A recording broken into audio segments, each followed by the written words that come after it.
Why did historians become pale when enlarging the face of the younger girl in this 1891 image? The autumn rain drummed against the windows of Boston General Hospital's medical archives, creating a rhythmic backdrop to Dr. Helena Brennan's meticulous work. At 38, Helena had dedicated her career to genetic research, specifically tracking hereditary conditions through historical populations. Her current project involved examining 19th century photographs for visual evidence of genetic disorders that had gone undiagnosed in their time. She carefully lifted another photograph from the archive box, this one labeled simply, "The Palmer Family, Boston, 1891. The image showed a typical upper-middle-class family of the era. A father in a formal suit, a mother in an elaborate dress with a high collar, and 3 children arranged by height. 2 boys flanked a younger girl, perhaps 8 years old, who stood slightly forward, her expression solemn. Helena placed the photograph under her digital scanner, sophisticated equipment that could capture details invisible to the naked eye. She had examined hundreds of similar photographs over the past 6 months, cataloging facial features and physical characteristics that might indicate genetic conditions. Most images revealed nothing unusual, just ordinary families frozen in time. But as the enhanced image appeared on her computer screen, Helena leaned forward with sudden interest. She isolated the younger girl's face and magnified it, adjusting contrast and clarity. Her breath caught as distinctive features became apparent, features she recognized immediately from years of genetic research. The girl's face showed subtle but unmistakable characteristics, an unusually long facial structure, deep-set eyes with particular spacing, and a high arched palate visible even in the closed-mouth photograph. The fingers visible in the image were distinctively elongated, the joints slightly pronounced. These weren't the features of a typical 8-year-old from 1891. Helena's hands trembled as she pulled up a reference database, a comprehensive collection of documented Marfan syndrome cases. Marfan syndrome was a genetic connective tissue disorder affecting the skeletal system, cardiovascular system, and eyes. In the 19th century, it was often fatal, particularly in childhood. She compared the girl's facial structure to confirmed historical cases. The similarities were undeniable, but what made Helena's pulse quicken wasn't just the diagnosis itself, it was the implications. If this girl had Marfan syndrome, she should have died young. Yet something about this photograph suggested a different story. Helena reached for her phone and called Dr. Vincent Carr, her colleague in cardiology. "Vincent, I need you to see something. I think I found a documented case of Marfan syndrome from 1891. And if I'm right, this girl shouldn't have survived childhood." Dr. Vincent Carr arrived at the medical archives within 20 minutes, his curiosity evident. At 45, Vincent had spent 2 decades studying hereditary cardiovascular conditions, and the possibility of examining a historical Marfan case intrigued him deeply. He pulled up a chair beside Helena, his eyes immediately focusing on the enhanced image. "Show me what you're seeing," he said, his tone professional. Helena walked him through her observations, pointing out each characteristic feature. Vincent listened intently, occasionally asking her to zoom in on specific details, the length of the fingers, the facial structure, the subtle spinal curvature. "The presentation is classic," Vincent agreed after several minutes. "These are textbook Marfan characteristics, but you're right. Survival past childhood in 1891 would have been extraordinary. The cardiovascular complications alone would have been fatal." "Exactly," Helena said. "Most Marfan patients in that era died from aortic dissection or heart valve problems before reaching their teens.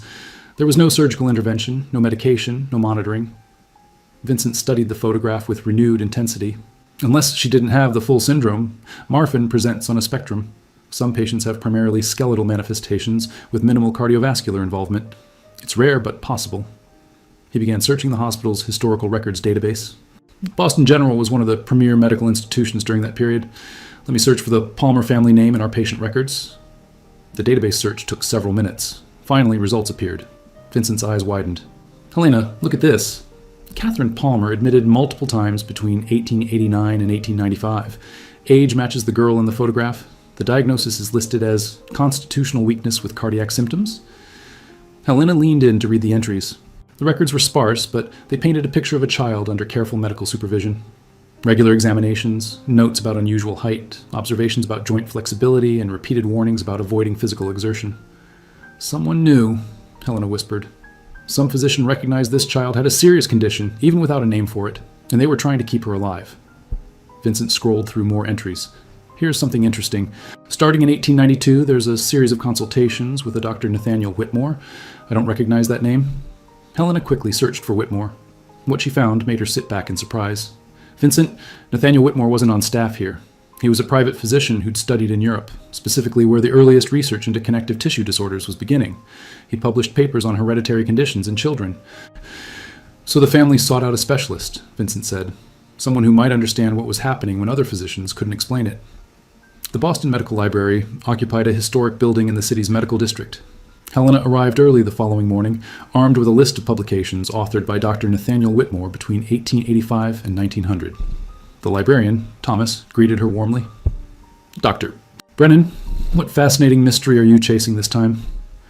"I'm looking for anything published by Dr. Nathaniel Whitmore, particularly case studies involving children with skeletal or cardiovascular abnormalities between 1890 and 1895.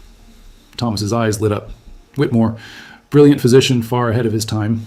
Some contemporaries thought him eccentric because he insisted on detailed patient documentation and believed in hereditary disease transmission. He led her to bound medical journals. The Boston Medical and Surgical Journal, complete volumes from 1890 to 1895. Whitmore published regularly. Helena settled at a reading table, carefully turning yellowed pages. The journal entries were dense, but Whitmore's articles stood out for their meticulous detail and forward-thinking observations. She found her first reference in an 1892 edition titled Observations on Hereditary Disorders of Connective Tissue in Pediatric Patients. Whitmore wrote, "I have observed several children presenting with a constellation of physical characteristics that appear inherited.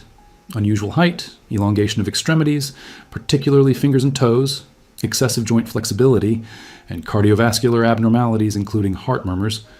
These children often present with characteristic facial structure, dolichocephaly, deep-set eyes, high palate. I propose these features represent a unified hereditary condition affecting connective tissues." Helena's pulse quickened. This was Marfan syndrome, described 4 years before Antoine Marfan officially identified it. She continued reading and found case study. Female patient, age 8 at initial presentation, demonstrating all aforementioned characteristics. Auscultation reveals mitral valve prolapse with regurgitation. The child's father reports his own mother possessed similar characteristics and died suddenly at age 32. I have advised the family regarding limitations on physical activity and necessity of regular cardiac monitoring. Helena photographed the pages with trembling hands. The age, the timing, the cardiovascular findings. This had to be Catherine Palmer. She found another reference in 1893. The young patient previously described continues under my care. Contrary to initial concerns, she has maintained relatively stable health with careful management. I have implemented restricted physical exertion, regular cardiac assessment, and nutritional supplementation. Most intriguingly, her cardiovascular symptoms, while present, appear less severe than expected given her skeletal manifestations. This suggests possible variation in how the condition affects different systems. Thomas appeared beside her. "Finding what you need?" "More than expected," Helena replied. "Thomas, would you have records about Dr. Whitmore himself, whether he maintained private patient files?" "I do. Whitmore donated his personal medical library when he retired in 1904. There's a collection in our rare books vault, personal journals, correspondence, case notes. Not digitized yet." Helena's excitement built. "Can I access them?" After 3 days immersed in Whitmore's private papers, Helena shifted to genealogical research, tracing the Palmer family through census records, city directories, and death certificates. The work was painstaking, but gradually revealed the family's trajectory through decades following that 1891 photograph. Thomas Palmer was a successful textile merchant. His wife, Eleanor, came from an established Boston family. Their 3 children were Catherine, the youngest, and her 2 older brothers, William and Henry. Property records showed they'd owned a substantial Beacon Hill home, but death records told a compelling story. Henry died in 1887 at age 19 from sudden cardiac failure. William died in 1903 at 24, also from heart failure. The pattern was unmistakable. Both brothers had likely inherited the same genetic condition, and both died young from cardiovascular complications. Yet Catherine's death record was nowhere to be found in the expected time frame. Helena searched through records from 1895 to 1910, expecting to find Catherine's death in her late teens or early 20s. Nothing appeared. She expanded her search and finally found it. Catherine Eleanor Palmer died 1931, age 48, from heart failure following long illness. Helena sat back in astonishment. Catherine had survived to middle age, an extraordinary achievement for someone with Marfan syndrome before modern medicine. But more remarkable discoveries followed. Marriage records showed Catherine had married in 1903 at age 20 to Jonathan Foster, a physician who had studied under Dr. Whitmore. Birth records revealed Catherine and Jonathan had 3 children: Eleanor, born 1904, Thomas, born 1906, and Anne, born 1909. Helena's hands trembled. Catherine had not only survived to adulthood, but had married and had children, 3 opportunities to pass on the Marfan gene. Each child had a 50% chance of inheriting the condition. She traced the children's records. Eleanor died in 1918 at age 14 during the Spanish flu epidemic. Thomas lived to age 34, dying in 1940 from complications from cardiac disease. But Anne was different. Anne Foster had married in 1930, becoming Anne Carmichael. Death records showed she'd lived until 1987, dying at age 78 from natural causes. Anne had survived to old age, extraordinarily rare for someone who likely carried the Marfan gene. The genealogical trail continued.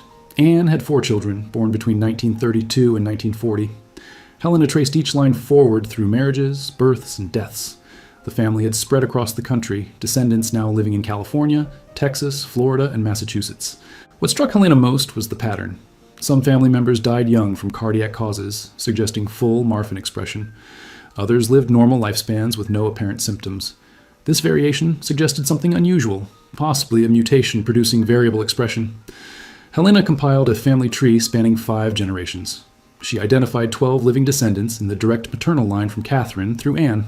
The Massachusetts Medical Society's Historical Archive occupied the 4th floor of a building near Massachusetts General. Helena had arranged access through her hospital credentials, and the archivist, Gloria, had pulled everything related to Dr. Jonathan Foster's career.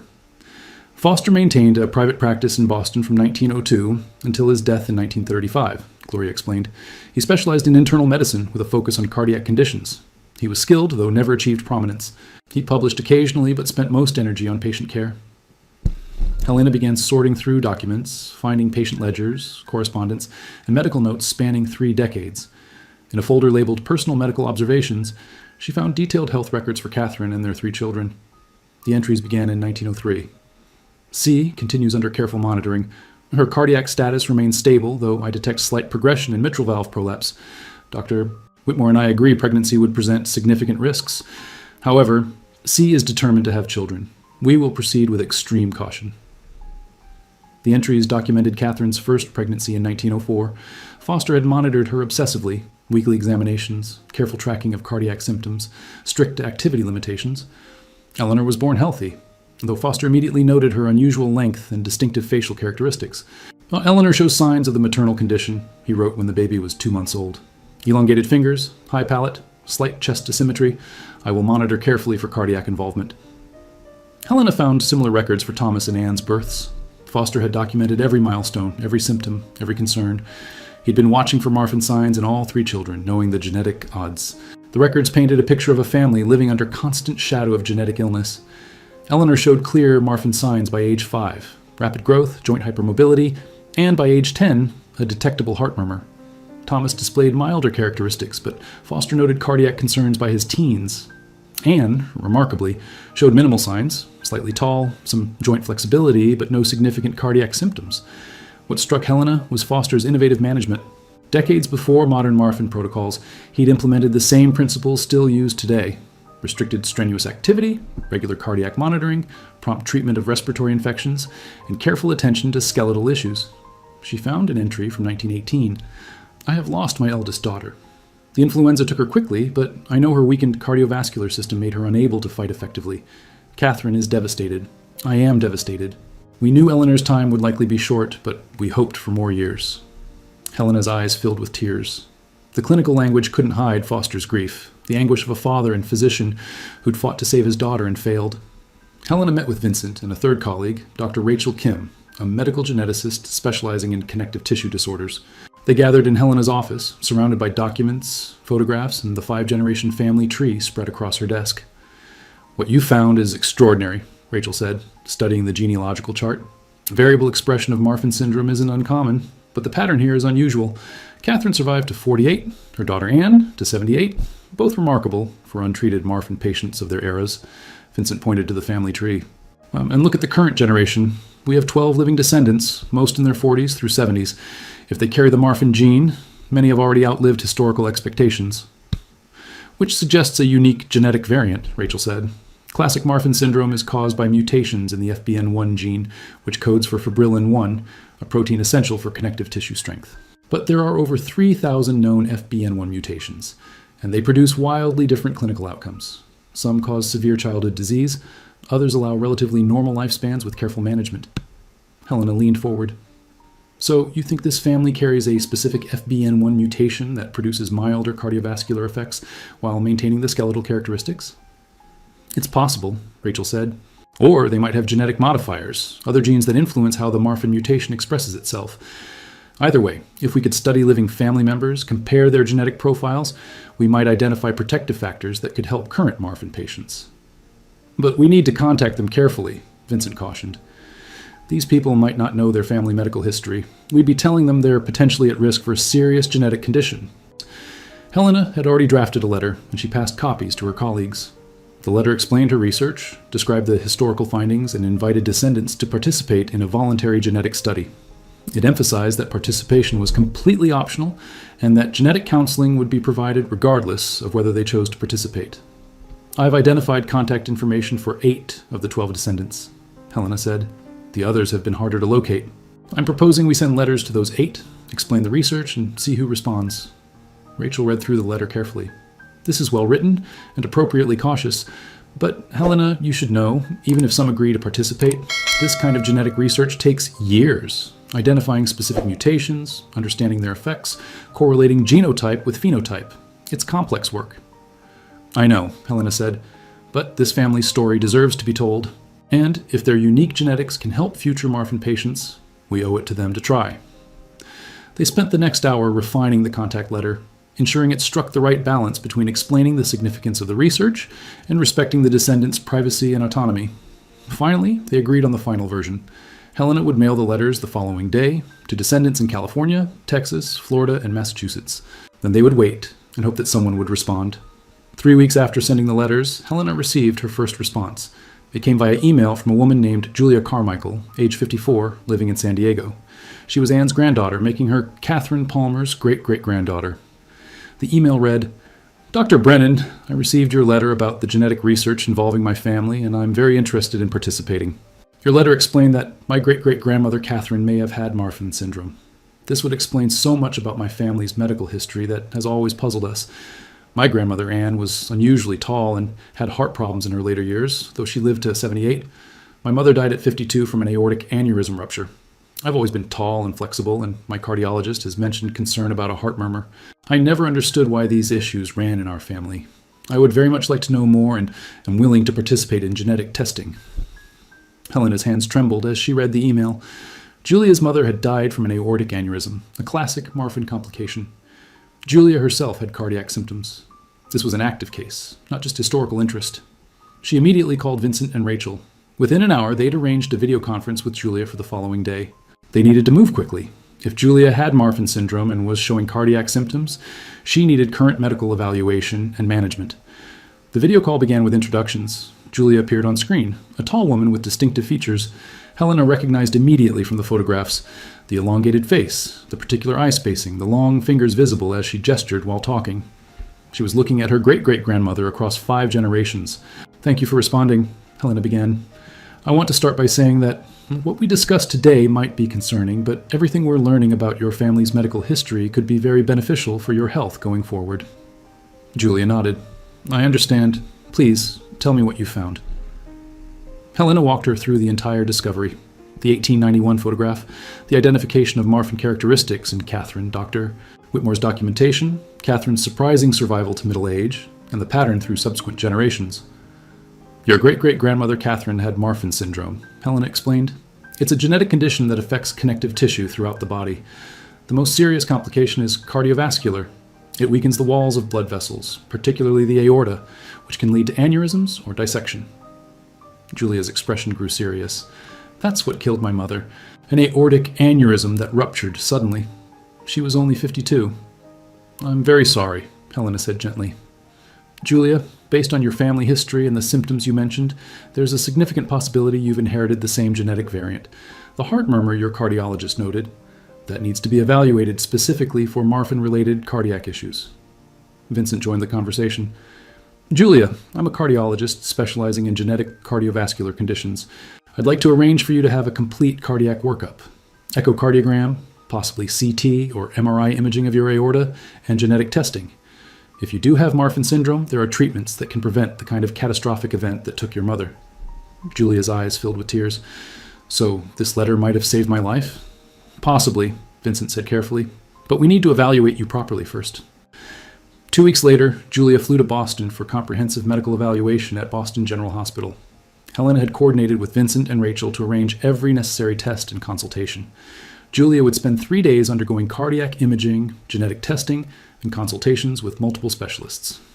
The first day focused on cardiac assessment. Vincent personally performed Julia's echocardiogram, using ultrasound to create detailed images of her heart structure and function.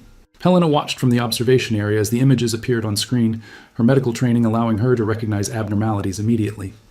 Julia's mitral valve showed clear prolapse with moderate regurgitation, exactly what Dr. Whitmore had documented in Catherine over a century ago. But more concerning was the aortic root measurement. The ascending aorta, the large blood vessel carrying blood from the heart, was dilated, measuring 4.2 centimeters when normal should be under 3, 5 centimeters for her body size. Vincent completed the examination and invited Julia to his office to discuss results. Helena and Rachel joined them. Julia, Vincent began carefully, the echocardiogram shows findings consistent with Marfan syndrome. Your mitral valve isn't closing properly, and more importantly, your aorta is enlarged. This is the same kind of weakness that likely caused your mother's aneurysm. Julia absorbed this information with remarkable composure. How dangerous is it? Currently, you're in what we call the monitoring range. Once the aorta reaches 4.5 centimeters, we typically recommend surgical repair to prevent rupture or dissection. You're at 4.2, so we haven't reached that threshold yet, but you need close monitoring.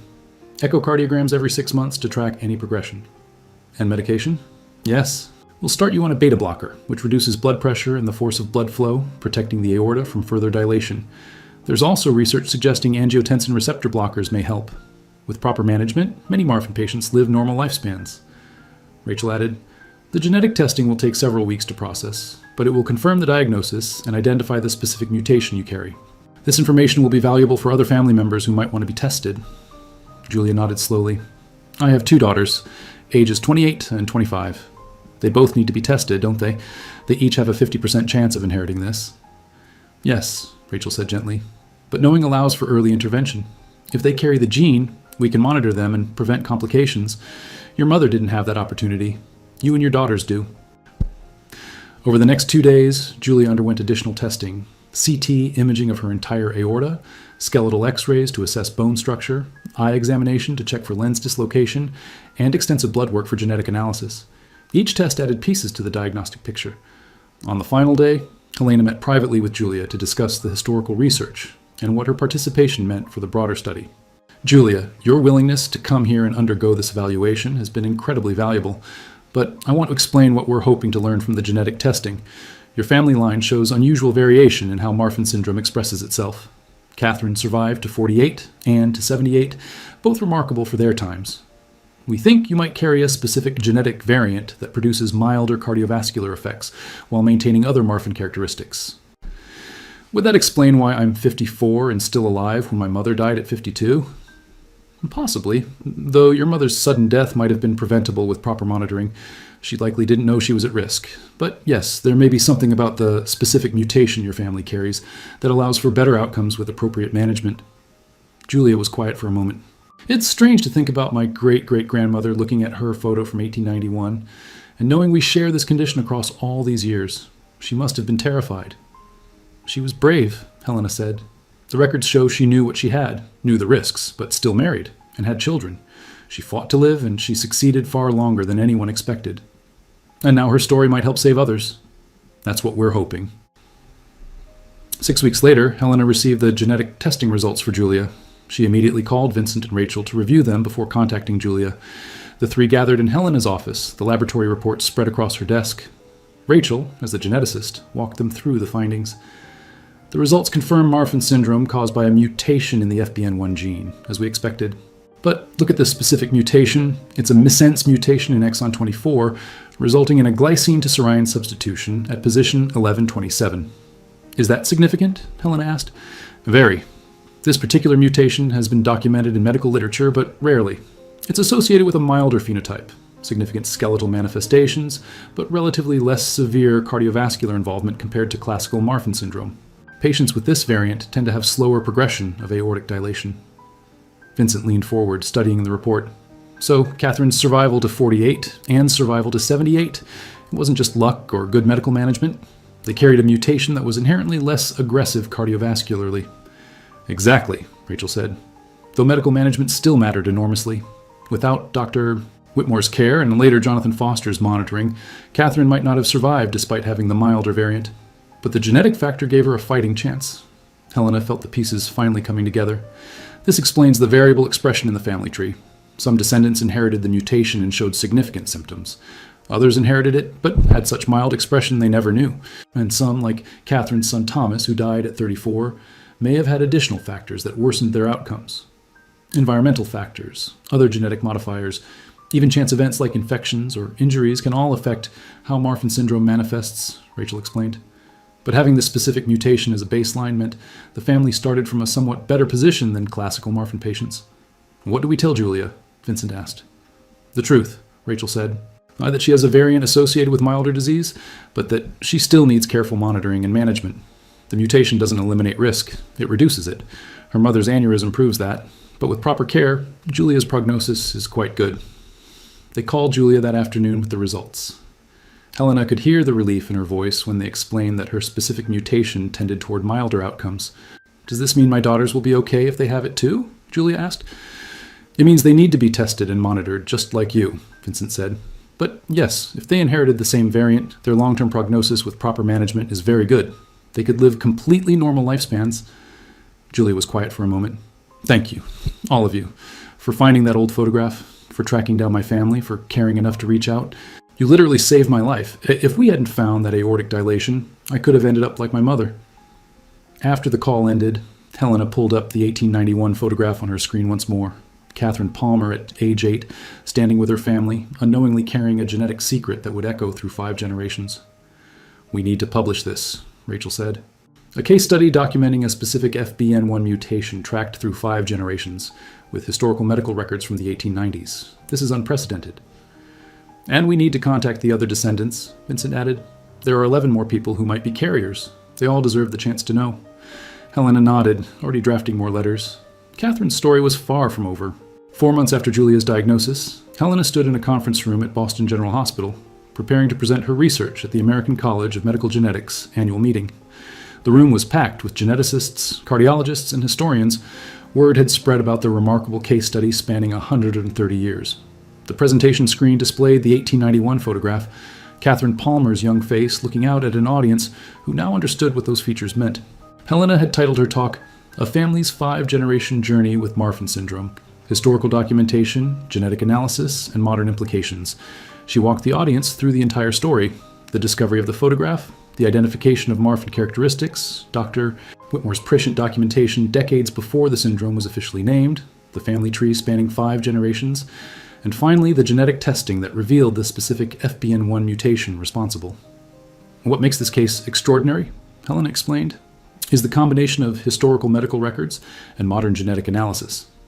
Dr. Nathaniel Whitmore documented this condition in the 1890s with remarkable accuracy, implementing management strategies we still use today. His care, combined with the family's specific genetic variant, allowed Catherine Palmer to survive to age 48. Extraordinary for untreated Marfan syndrome of that era. She showed slides of Whitmore's original case notes, Jonathan Foster's detailed records, and the modern genetic analysis. The audience listened in rapt attention. Vincent presented the cardiovascular findings, explaining how Julia's cardiac evaluation had revealed treatable complications that would have gone undetected without the historical research. This case demonstrates the value of genetic research extending beyond the individual patient. By understanding family medical history across generations, we identified and treated a life-threatening condition before it became catastrophic. Rachel concluded with the genetic implications. The specific mutation identified in this family, FBN1C3379GA, is associated with milder phenotype, particularly regarding cardiovascular manifestations. This case adds valuable data to our understanding of genotype-phenotype correlations in Marfan syndrome. More importantly, it demonstrates that some genetic variants, while still serious, may allow for better outcomes with appropriate management. The presentation ended with an update on the family. Julia was doing well on medication, her aortic measurements stable. Both her daughters had been tested. One carried the mutation and was now under cardiac monitoring, the other did not. 4 additional descendants from the Palmer family tree had responded to Helena's letters and undergone genetic testing. 2 were carriers, both now receiving appropriate medical care. During the question period, a senior geneticist stood. Dr. Brennan, this is remarkable work. But I'm curious, what happened to the other descendants you identified? Did they all respond? Helena's expression grew somber. No, of the 12 living descendants we identified, only 6 have responded and agreed to testing. The others either didn't reply or declined participation. We respect their choices, but it's concerning. There may be people with undiagnosed Marfan syndrome who remain at risk. Another physician asked, "Have you considered publishing the family name, making this information more public so other descendants might see it?" "We've discussed it extensively," Helena replied. "But ultimately, we decided to respect the privacy of those who haven't chosen to participate. We've made the information available to everyone we could identify. Forcing it further would violate their autonomy." After the presentation, several attendees approached Helena privately. One woman, in her 60s, explained that her own grandmother had shown similar features. Another physician mentioned a historical photograph collection at Yale that might contain similar cases. The research was inspiring others to look more carefully at historical medical evidence. That evening, Helena, Vincent, and Rachel had dinner together, reflecting on the journey that had begun with a single photograph 8 months earlier. "You know what strikes me most," Vincent said, "is how much medical care matters. Catherine had the milder genetic variant, yes, but without Dr. Whitmore's intervention, she likely wouldn't have survived regardless. The combination of genetic factors and medical knowledge made the difference. And family support," Rachel added. "Jonathan Foster dedicated his medical career to keeping his wife alive, monitoring his children. That kind of commitment across generations created a legacy of awareness and care." Helena thought about Julia, about the descendants now under medical care, about Catherine Palmer fighting to survive in an era when her condition had no name. The photograph captured more than just a moment. It captured resilience, a family's determination to survive despite genetic odds. And now, 130 years later, that resilience is saving lives. A week later, Helena returned to the medical archives where everything had begun. She carefully placed the Palmer family photograph back in its protective sleeve, but not before making one final enhancement. She'd created a digital restoration that brought new clarity to every face, every detail. Looking at Catherine's young face, Helena whispered, "Your story mattered. Thank you for being brave enough to live it." The photograph would remain in the archives, available for future researchers, a testament to one family's 5-generation journey with a genetic condition that should have defeated them but didn't. Catherine Palmer had defied the medical odds of her era, and her legacy, genetic, medical, and human, would continue helping others for generations to come.